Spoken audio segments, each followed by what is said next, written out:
Are we there yet? Are we there yet? Are we there yet? All right. Let's go. Let's roll into our top 50, the last 10 of it. Okay. Are we there yet? Just go.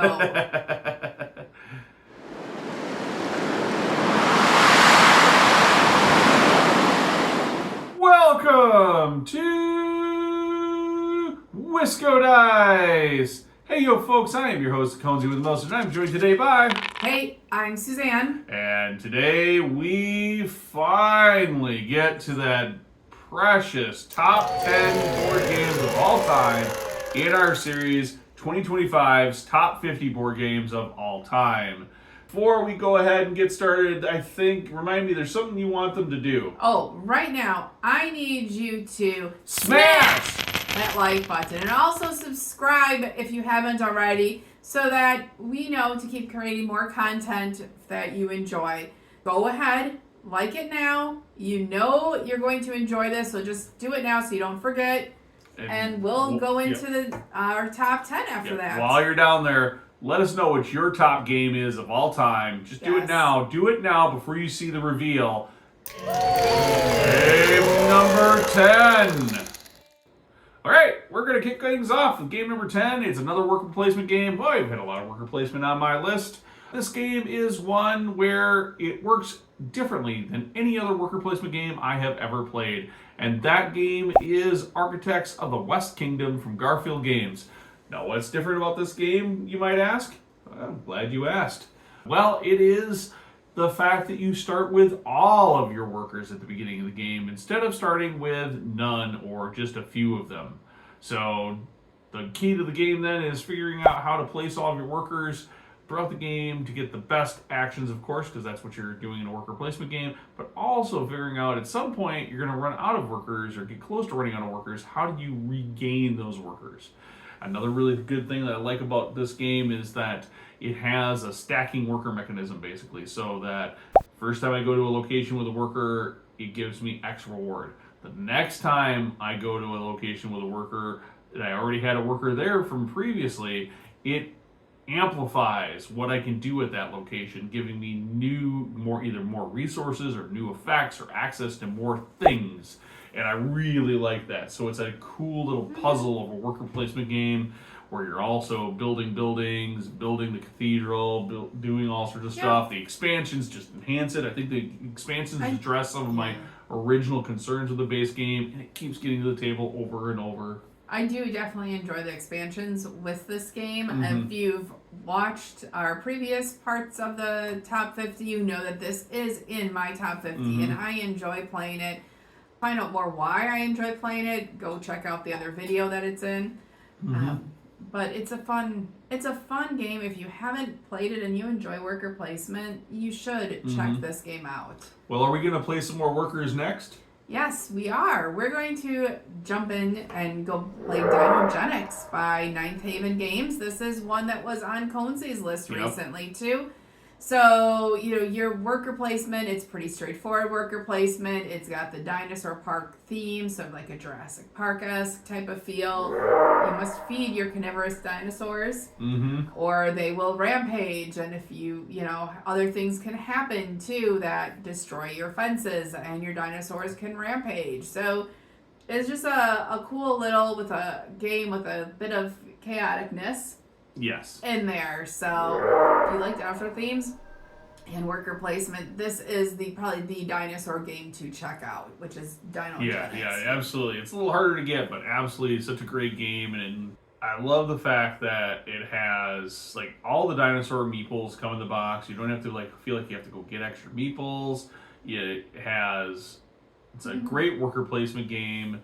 You're able to get more workers as the game progresses. You're able to attract visitors to your hotels, so building hotels becomes an important thing as well, to be able to make sure those visitors have a place to stay.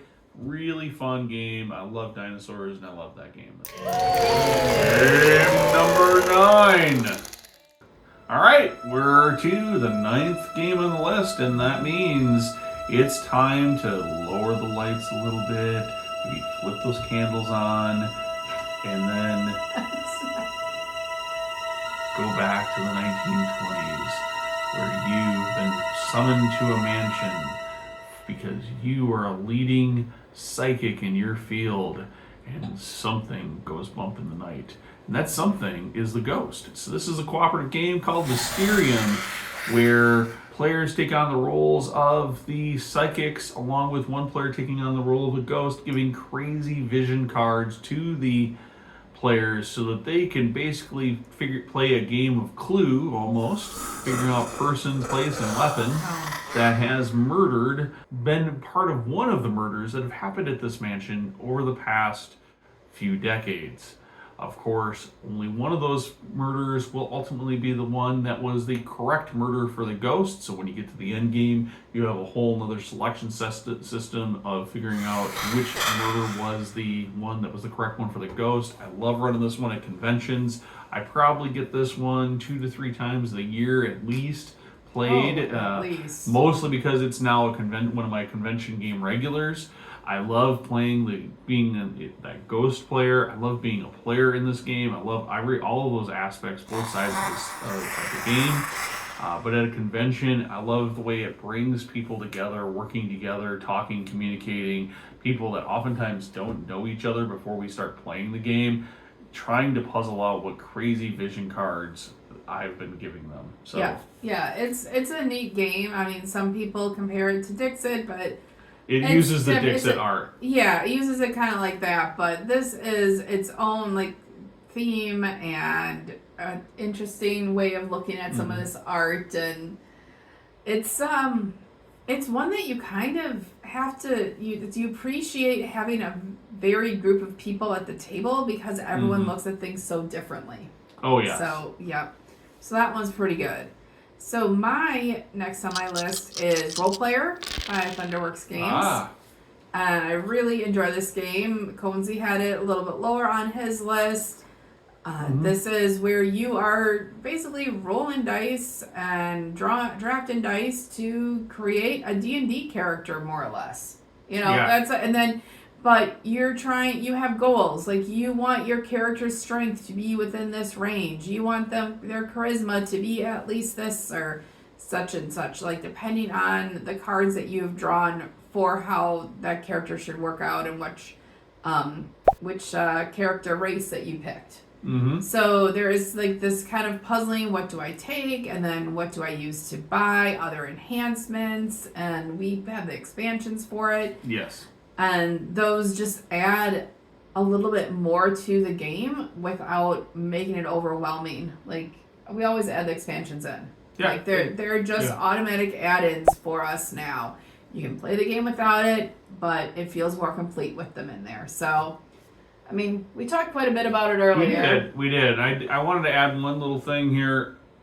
This game, the graphic design and the art is awesome. I love the art. It's an art style that really draws my attention and I really like. So, just another reason to like this game. Yep, and that is Role Player. Game number 8.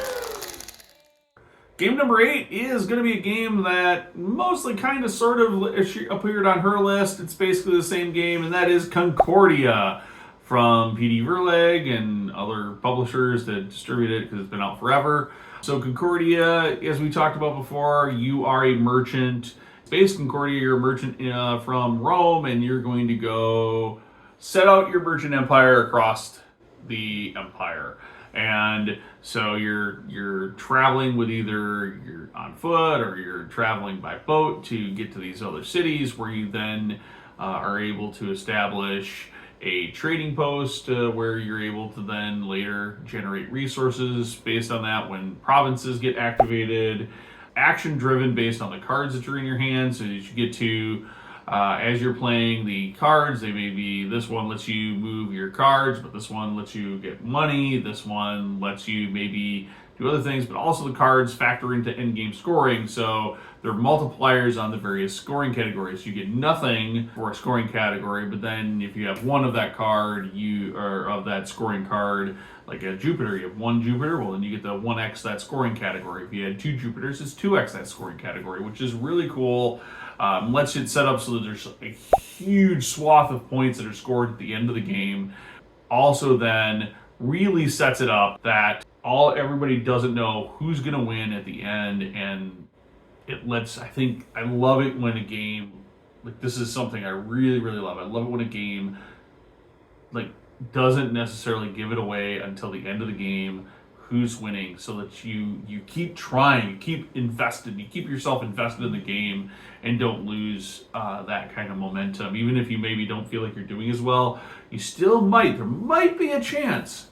And you keep pushing it right up to the end. Yeah, and unless you are really good at tracking what the people have been buying and doing in this game, and you know, because you're always playing the cards and then you're bringing them back into your hand, so you could track it. You don't necessarily know what the other players are going to score on well, so it does add to that. And as I said before in the previous video, but if you're in between Concordia or Concordia Venus, which was on her list, either one is fine. If you want to collect all of the Concordia, you probably want base Concordia. If you're just like, hey, I want a few maps, I'm going to play this a few times, maybe a year, or maybe a couple times a year or something like that, then you want Concordia Venus, pretty much.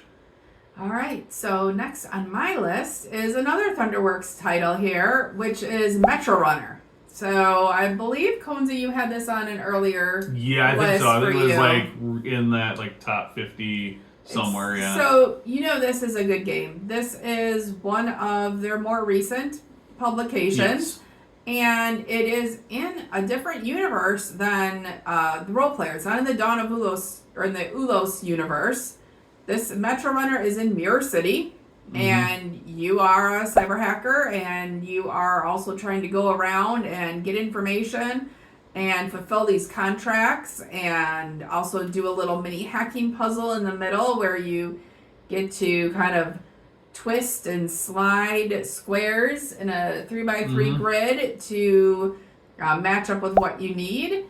And there's like resource management, kind of set collection with the different contracts that you take and fulfill that you're taking, and and you're moving around the board, and other players can get in your way a little bit. Not too bad, no. But in a 5-player game, there's a little bit more. I've seen people get into it.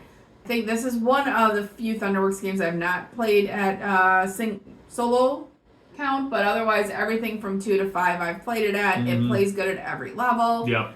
This really scales well. I've taught this numerous times. People enjoy it so much they go buy themselves a new copy. We're responsible probably for it directly or indirectly, like a half dozen copies of this game being sold. And I love it because at a recent convention we were at, a group of players sat down and they signed up for the game. They owned the game, but they hadn't played it yet, and so they wanted to learn how to play it.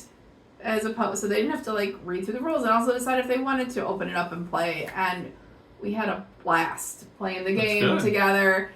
It's just it's got some nice colors. It's very very bright, colorful. Yeah, very neon like. It captures the theme of the game really well. It's a game you should definitely check out. It's worth playing it and seeing what you think. If you're like, play it, you will probably love it.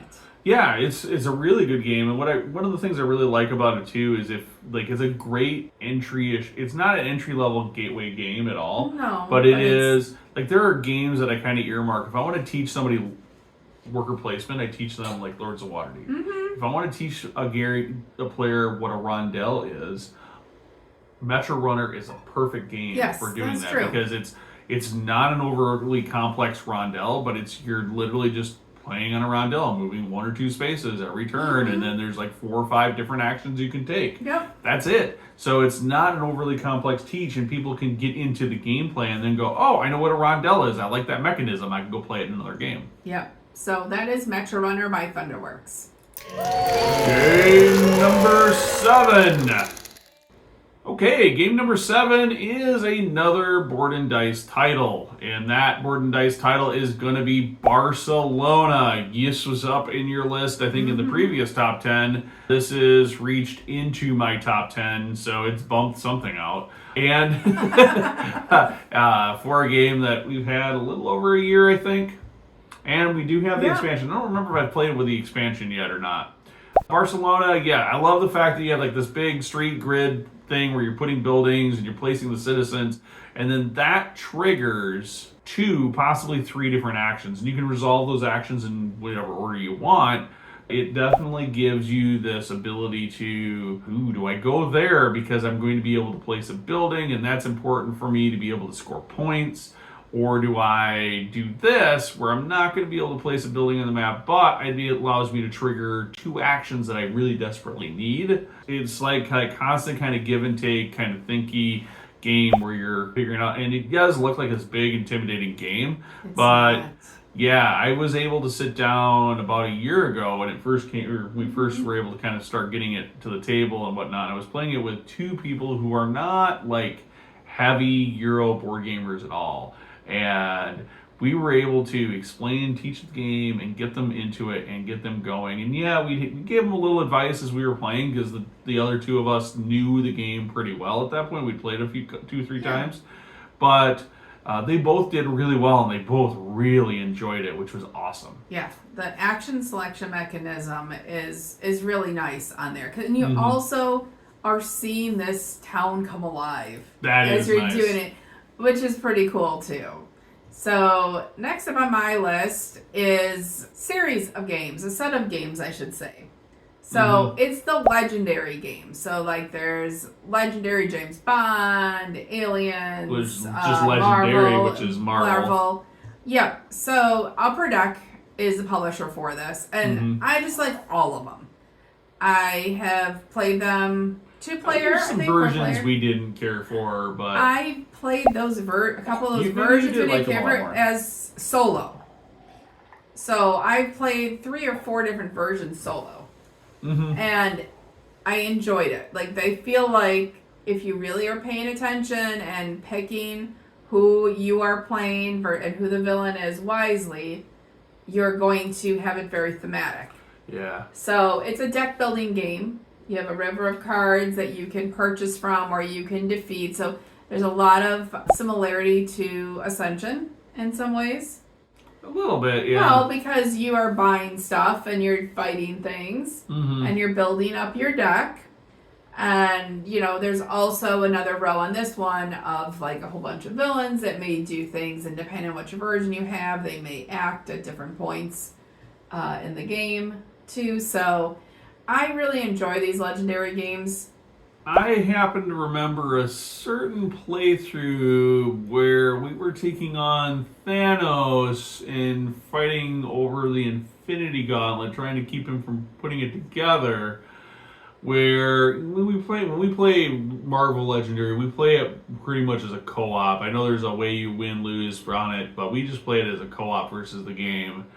And with the Infinity Gauntlet, there is a mechanism where you can basically turn traitor and help Thanos, and somebody, not naming names, might have helped Thanos put the Infinity Gauntlet together and but then I won. Made sure that I lost. But then I won. So what's the problem? Anyway, if you enjoy deck building or thematic games, the legendary games are definitely ones to check out. Game number 6. All right, for game number 6, we're going to turn the gears. We're going to pave the roads with eggs. We're going to do all sorts of things. Eggs. Well, that's kind of the mortar. Building a bridge. No, there's a road, right? There a road It's you do the road and then they get to the bridge. Oh. But that game is Praga Caput Regni from Delicious Games. Now, this game is one that got to the table quite a bit when we first got it, acquired it, both our copy and other people's copies. Then it got implemented on Board Game Arena, and now I play it there a lot. And I really love this game. I have got a long ways to go before I figure out how to master it, for sure. It is definitely a puzzle that I keep coming back to going, I really enjoy this game. Board is a little noisy. Otherwise, it might be a little higher up. Visually noisy. Doesn't actually make noise. Yeah. Not that it actually makes noise. I have a hard time on a scene where some of the spaces are. Yeah. For that me, could be a challenge too. So that slows me down and makes it difficult for me to be successful at the game. Which I did want to highlight and note. It is like if you're a player that struggles with like heavy board art and it isn't real obvious where the action spots necessarily always are, or the things that you can do are, or how you interact with the game board, this game is maybe a little too much of that. But gameplay is really good, really a bit different than any other game that I've had in the list so far. Like I'm not even sure what I would name the mechanisms here exactly. It's maybe action selection is probably the closest thing. Yeah, because you have that rondel. Yeah, it's not a run, it's a gear, and then you're picking a tile off the gear, and then you can choose 1 or 2 actions. You get a reward. Things you can do to bolster those actions for yourself. When you you can upgrade your action, those actions to get extra rewards, but you can also, like, if you get gold windows, if you have a gold window, you can spend that plus a white window or another gold window to take a bonus action on your turn. There's a lot of things that are going on, and it's only 16 turns. You only get 16 turns, which sounds like a lot of turns, but it's like turns are quick. Like bing, bing, bing. I'm like, every time I play on Board Game Array, I'm like, what do you mean the game's like half over? And I'm like, I've barely got my engine going. Well, just gotta try again. Yeah, just gotta try it again. I do like it. Sometimes you just gotta break an egg or two to pave a road. All right. So I will say, you mentioned that you weren't exactly sure what the mechanisms were. I will say, looking back at my top 50 and also listening to yours, one thing I've been really enjoying is how varied our games are. Not necessarily between the two lists, but there's not just one mechanism we gravitate towards all the time, or one theme that's even in our top 10, that it's just this kind of wide range of games. And I like that, because sometimes you feel like a nut and sometimes you don't. Sometimes you are a nut. You. Anyway, this game next on my list is a very new to me game, less than 6 months in this last year. I was being silly. But I have played this game so many times in person and on BGA, and I just really enjoy it. The shiny box art too doesn't, detract from the game. It is River of Gold, published by Office Dog. And better have an Office Dog. I'm sure they do. You can write them after this and ask them if they have an Office Dog. Yep, absolutely. You have a die that you roll at the end of your turn, which is great, because then you know what your number is going to be and what your 3 options could be for your next turn, so you can plan it out. So the game can move very quickly. This is not a long game. If this game takes you 2 hours, I feel even at 4 players, either everyone's new to the game or everyone is not thinking ahead on their turn. So based on the number that you roll, you can either build in the corresponding region, deliver to a customer in the corresponding region if you have the correct resources, or you can sail that number of spaces down the River of Gold. And then when you do that, there'll be 4 buildings attached to the spot that you're at, and you will get resources from that, or some sort of benefit from those, as well as whoever owns those buildings gets the owner benefit from it. So that's basically what you're doing. And then you have 6 corresponding tracks on the side where you're going to get influence in these different regions, which will get you resources or other benefits from time to time. But most importantly, if you are the furthest along, or sometimes the second furthest along, depending on how many are in the game, you will get points. Okay. End of game points, really cool. So that's basically the game. And it's just this nice kind of simple, relaxing game in some ways. Gotcha. Yeah, it's just nice. But you've played it, but nowhere near as many times as I have. No, not near as many. And it's a theme that I'm not necessarily super into. So, absolutely, it's a game that I really do enjoy, though. And, yeah, I don't mind playing it. I'll play it again, for sure. Yeah, no, I think almost everyone that I have taught the game to also at some conventions has enjoyed playing it. One person was like, it's not really for me, but it was a good game. Mm-hmm. So, for sure. Game number 5. Game number 5 is going to take things into the deep reaches of space. The intruder awaits us, and that game is Nemesis, the original horror survival aliens-ish game from Awakened Realms. You wake up from hibernation sickness, and there is the corpse of one of your fellow crewmates. And you can't recall exactly what the layout was of the ship or where necessarily certain things are, but why is the alarm buzzing? What's going on? Or where are we headed? Are we headed to home? We're not sure. We need to figure it out. We need to figure it out fairly quick.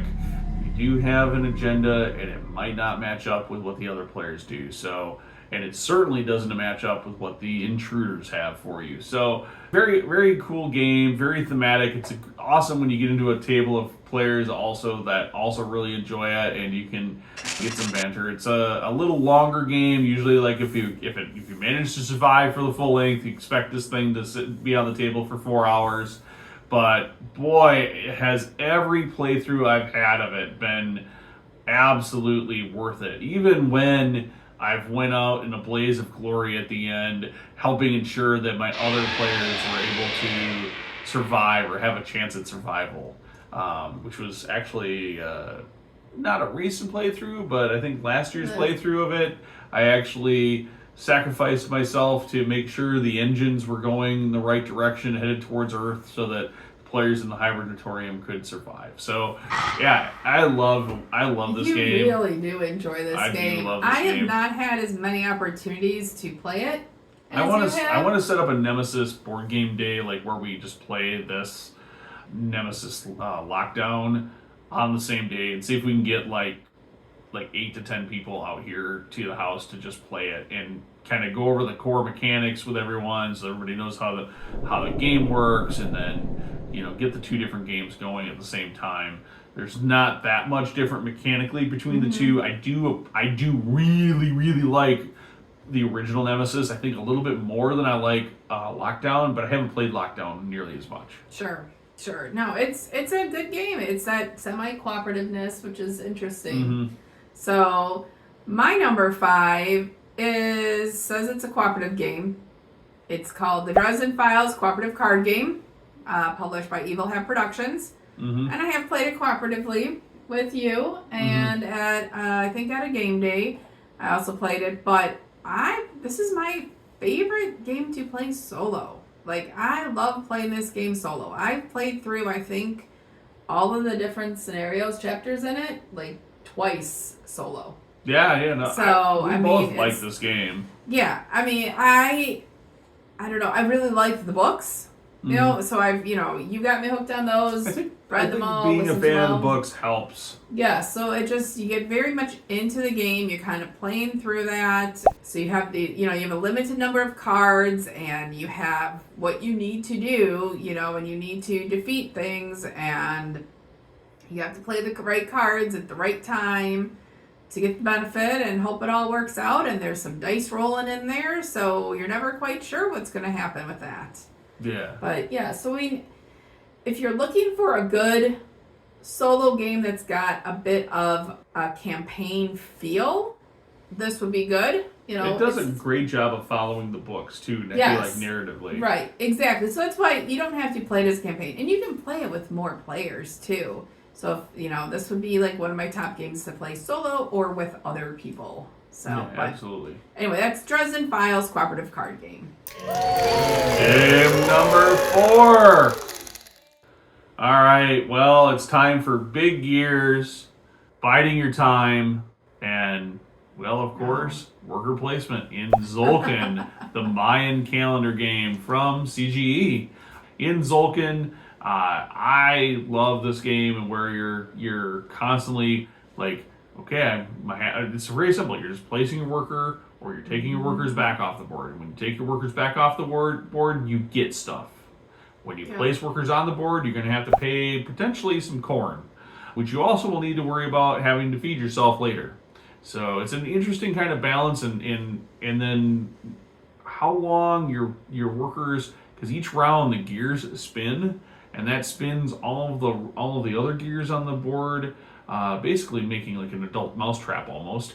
And so they don't actually trap you. No, they don't trap you. If you put the game together correctly, they don't. No. What it does is it allows your workers to move up on the tracks, allowing you to unlock better and better actions, generally speaking. Yeah. For when you pull them up. So it's how patient can you be, and how well can you balance the activities between placing workers on the board or taking workers off. How many workers do you place on the board at once? Yeah. And you can, and the question then becomes, do you unlock more workers? Because then you have to worry about feeding them, and that can be a real hassle. Yes, it's so horrible to feed people. Well, it's like now you're burning how many, like you might get into this trap of, like, I'm burning all my actions to go get food to feed my workers. Yeah. So that one is pretty good. That one, the Tzolk'in, the Mayan calendar, it's a fun game. It's got that neat mechanic with the gears and everything. My number 4 game, you do not have to feed anyone unless maybe give them a little bit of oil here and there, but it is Raising Robots from Nabu Games, which was on Conesy's one of his earlier lists. This is a game that, I kind of backed it for the theme of these robots, but you are building this engine, and which parts of your player board can activate each turn are going to depend on what actions other players also select, and if you have energy in those areas. So taking cards and you're playing them, getting resources, upgrading different parts of your game board, unlocking different abilities, and all the while trying to have your tableau be able to generate more points than anyone else's. The first couple of times I played it, and when I teach the game and people are like, I don't know which robots to play and pick, I go, just have fun. Pick a theme. And pick all the robots that go with that theme. And, so hey, I think I had a water theme one time, and, an animal theme another time, because they all have cute little names and stuff. And these robots each have their own abilities. So like when you activate the middle row, you're going to, assume that you have the resources, you're going to activate every robot in that row. It's a longer game, a little bit. It's going to take usually 2 hours if, even if you're playing, like, especially if you're playing with some new players, because, almost everything is at the same time, right? Yeah. So pretty much first round or two, you're kind of... But yeah, usually the first round or two, if you have new players, you're walking through to make sure they understand how to activate and when they can do things. Yeah, exactly. But it's a great game to check out. We do have some of the upgraded components. I'm excited for the expansion. Yeah, you have the deluxe edition. I do, and I'm very glad I did, just to have some of the wooden components. They just add a little bit to it, just the ease of use of them. A little bit, but it definitely is nicer. Maybe the card sleeves I'm not sure on, but the rest of it, yeah. This is like one of the few games I regret sleeving the cards. But when you got it and you showed me it, and I was like, I was just like, I didn't care for the art style, but then we played it, and game mechanisms, it's really good, and it is definitely an engine builder, and you're puzzling out how to build that engine to be able to maximize the actions, and you don't always know if, like, oh hey, do I risk, my engine's really good here, I could really use it to run, but if one of my opponents selects that action, maybe I really need this other part of my tableau to run, so I have to pick that action and hope one of my opponents picks the part of the action where I can get some energy and be able to activate the part of my engine that runs itself. And you're only running the engine like 6 or 8 times. 8 times, I think. I don't know. I can't remember how many turns arounds are in the game. There's not too many. And all of a sudden it's yeah. over. No, it's a great game. Yes. Game number 3. Well, talking about cards and more cards. There were plenty of them in your last one, but there's also a lot of them in this one, and that is Ark Nova from Capstone Games / Vierlandspiel. In Ark Nova, it is also referred to as the zoo game because you're building out your zoo with enclosures and animals and different pavilions and other things, while at the same time doing conservancy projects and worrying about your conservancy and trying to get your appeal and your conservancy to finally cross each other so you can trigger the end of the game. I love the cards have like tags and multiple like kind of ways you might be able to use them. The action selection is kind of this river selection, so you have the 5 different actions and they, you know, you pick an action and then it moves to tells you what the position strength 1 is going to be. Yeah, based on where it is, you know, where it is in the river, yeah, absolutely, and that means you know, a higher strength action, you're going to be able to do more with it potentially. And you can upgrade those action cards, which is great. Like, yeah, this is fun. This is a fun game. And the expansion, Marine Worlds, just yeah, like I like the little bit of asymmetry. I like the little bit of asymmetry it adds. The water fishes, whatever. I don't know. I haven't figured out that like the one thing I would say. The one thing is that there's almost too many cards. So you're like, oh hey, I want to play a bear strategy today, or I want to play a reptile strategy. Game says no. You better have a way to go through that. You just don't have it's hard to dig cards out of the deck. So if the cards aren't coming up that really want you, like if you can't get reptiles because your handed cards aren't reptiles, and reptiles aren't coming out of the deck, you're not playing reptiles. Yeah, it's almost like there needs to be a way to pull some cards out of the deck or something, but then that screws up if you have some strategy. Well, because it's very important. Like certain cards are in the deck too. So yeah, and I like the diversity of like your zoo ends up ultimately always being like this crazy diverse, different creatures and animals, and that's just like any real zoo, darn near. I tend to play the small animals strategy. I like to play small animals a lot, but that is something you can do. Small animals, large animals pretty consistently. Yes, exactly. But anyway, so that one was Ark Nova by Capstone Games. So the one corresponding on my list is Spirit Island by Greater Than Games, which Conesy had, I think, on your last. I think it was last time somewhere. But this one made it all the way to number 3 for me. I really enjoy this game. It's like playing a cooperative, just the fight, not necessarily the fighting, but the aggression, like you're battling it out. Yeah. You know, so, and working with each other and having so much unexpected come up. Mm-hmm. But there's ways to mitigate it and making sure that you have your gods that are balanced. And I really enjoy Spirit Island to play it and how it looks on the table, and I don't think I've ever had a game I didn't like about it. I will say about Spirit Island is like it almost always gets to a point where you're like, I don't see how it's possible that we're gonna win, and then there's like that 1 or 2 critical rounds, and all of a sudden it's like you almost always feel like you've pulled victory from the claws of defeat. Yep. Which is such a good feeling when you and we have a really good track record of winning at that game. So yes, knock on wood. We're not turning up the difficulty anytime soon, though. Oh, we do sometimes. Sometimes, but not to like that super super hard level. Depends on how often we're playing it. Then we start ramping up the difficulty. Yep.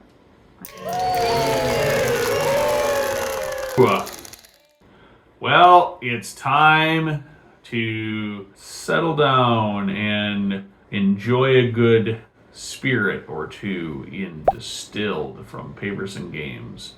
So in Distilled, you're going to inherit a distillery, and your goal is to be the most famous distiller of all.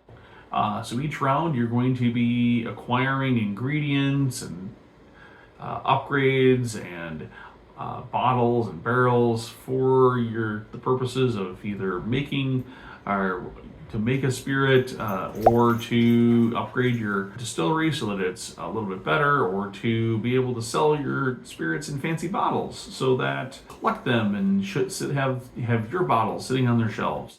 And so each round of the game is effectively, you're going to go through a market phase where you're buying these cards to basically create a deck that you will then shuffle and discard a couple of cards off of, feel, and make a some kind of alcoholic spirit every round. And you do this for 7 rounds, and whoever's really got the most points at the end of the game wins. Mm-hmm. If it wasn't for the fact that the font size is tiny and it's a little hard sometimes to tell what player colors are what, I might have this game had slipped into my number 1. But this game has gotten to the table. Our copy, since we got it, which is, we've had it for, 2 years now? Since it came out, at least 2 years. It's been 2 Actually, years. we were Kickstarter backers, 2 years, I think. And it's been played... It feels like we've had 30, 40 times. It's probably the single most played game in the collection, physical copy, that we own. Yeah, it's definitely a great game, and it's just fun to be able to do this deck building aspect every time, and that you shuffle and you randomize, and it's kind of a surprise. Am I going to get what I want, and how far do I push my luck with things and too? So, but yeah, Distilled is definitely a game to check out if you have the opportunity for it. All right, so that was Distilled for Conesy, and my number 2 is Planet Unknown, published by Adam's Apple Games, which I love this game. It's my number 2. It is got everything. It's got a space theme. It's got a lazy Susan in the middle for how you select the polyomino tiles that you are going to put on your planet. There are tech tracks based on these tiles that you put on there. So are you going to gain more rover movement? Are you going to enhance your energy or your water resources? And I love the theme and how you can puzzle it together, and then it comes with the basic corporation and the basic planet, which are great and tons of fun to play. But then you can also change out the corporations and or change out the planets and have everyone have some asymmetry there. And then there are goal cards where you have private objectives and public objectives that you are playing, and you're playing against your neighbors, so your public objectives aren't against everyone at the table. So you're you do need to pay attention to what some other players are doing, and when you spin that lazy Susan, when you are the commander, hey, it's not just what I want, but what do I want someone else not to have a little bit. Yeah, there's a little bit of that. And of course, then there's the new expansion that we just got and haven't gotten a chance to play yet. Supermoon yet. That's Supermoon! Very excited to get that. That's no space station. It's a supermoon. So if you played Supermoon, let me know what you think of it, because I have not. By the time you see this, I may not have even gotten it to the table yet. I've tried to help push you in that direction, but yeah, it's not quite gotten there yet. There's just been some other things that needed to do. So anyway, my number 2 is Planet Unknown. Game number 1. All right, here we go. We're the top of the top, the cream of the crop. No pressure on this pick, right? All right, and with my number 1, this is, of course, it hasn't shown up anywhere else on this list, and if anyone knows me out there, you know I'm a massive fan of the Terra Mystica family of games, and this is basically the re-implementation, Terra Mystica 2.0. It is in Age of Innovation from Capstone Games / Spiel. And so, yes, you're absolutely doing the Terra Mystica things. You're upgrading your buildings. You're terraforming the lands. You're doing all of those things. Same as any other Terra Mystica. But they have added innovations to the game. So you now have a space where you're going to take up to 3 innovations, which give you increased abilities. They have added neutral buildings that you can add. They have added, one of the big things for game selection is that you can either draft your the player board with then your faction as a separate tile, and then your the passing tile. You can draft all of those. Or what I like doing better is in reverse player order, just randomizing all of the different player mats with factions and passing tiles and going, okay, reverse player order, you pick. And so then it just adds this like amazing amount of balance to the game. It really does. That changes up every time I play it and doesn't get you into that mode of, oh, I don't want to play any of the red factions because I'm not good at them. Or, ooh, I don't, like, I really, like, oh, it's always the black faction that wins at our table. No, it's not that at all with this, because every time those boards and those factions get changed up, and so much of the rest of the game gets changed up strategically, that you're having to play this different approach to the same game mechanisms every time you play it. Yeah, and I'll say that method of having the factions and the player boards selected, if you play this game a lot, it definitely makes you a stronger player in the game overall. Like, not that you're going to beat everyone else, but just understanding the game mechanics and understanding how all this different things can work together, which I really like. Yeah, I mean, it forces you to adapt, I think, your strategy a little bit more. Like in Terra Mystica, there's certain factions where I'm like, okay, if I choose that faction, this is my first, like, 4 moves. Like, it's already pre-programmed. I already know what I'm going to do with, like, my 3 or 4 first moves.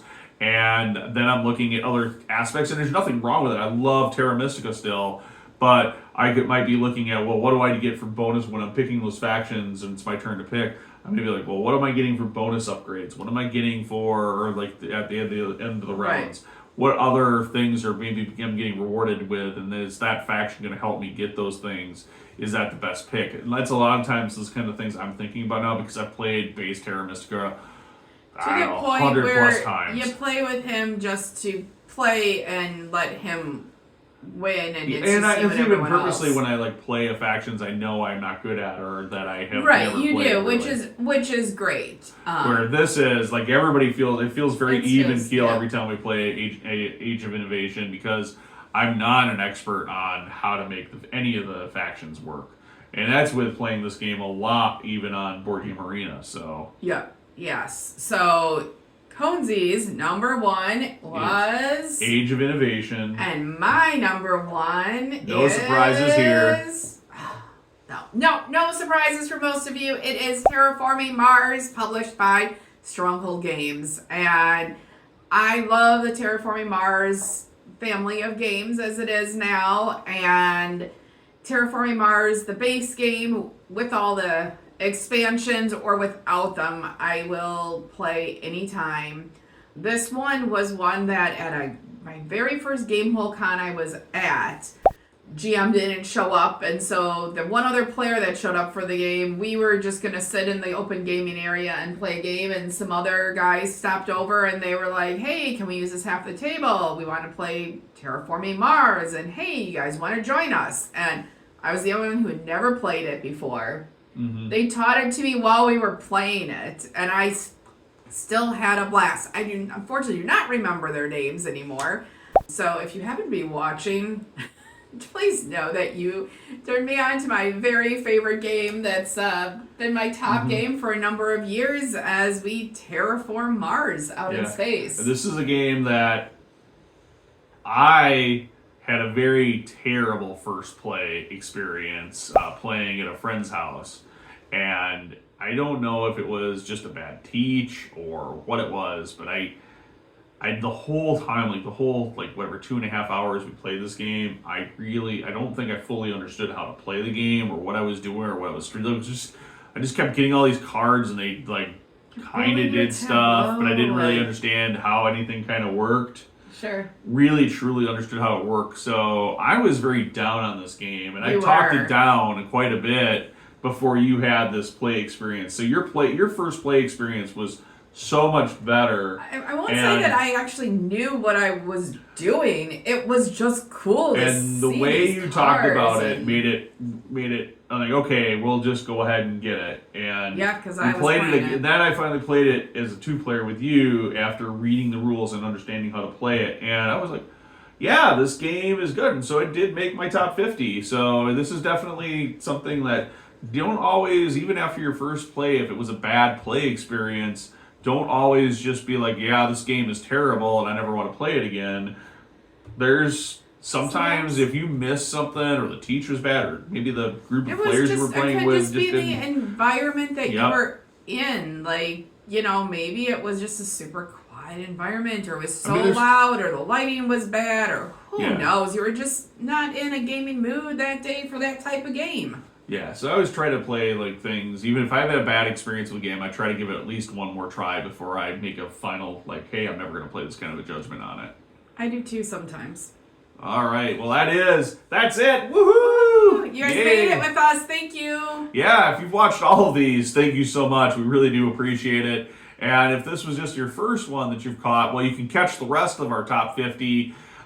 We've got those all available on our channel. Just go ahead and subscribe. You can find them in our top 10 lists playlist. And also, there are a lot of other great gaming advice and content that we've done over the years and will continue to do. Of course, if you're interested, you can catch us on Board Games and Coffee as well, where we can drink a cup of coffee and tell you about whatever it is that's going on, or tea, because whatever you have like to be break the drinking with rules time. there.